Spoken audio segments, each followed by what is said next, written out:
નમસ્કાર દર્શક મિત્રો, આપ જોઈ રહ્યા છો TV10 ગુજરાતી ન્યૂઝ। હવે જોઈએ અગત્યના સમાચાર। ધોળકામાં હિટ એન્ડ રનની ઘટના આવી સામે। ધોળકાના મંગિયા વિસ્તારમાં બાપા સીતારામની મઢુલી પાસે અજાણ્યો કાર ચાલક એક વ્યક્તિને ટક્કર મારી ફરાર।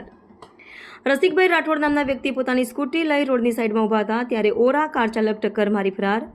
ગંભીર રીતે ઘાયલ રસિકભાઈ રાઠોડને ધોળકાની જીવનદીપ હોસ્પિટલમાં દાખલ કરવામાં આવ્યા। લોકોએ બાઇક લઈ કારનો પીછો કરતા કાર ચાલક પૂરપાટ ઝડપે દોડાવી ફરાર થઈ ગયો।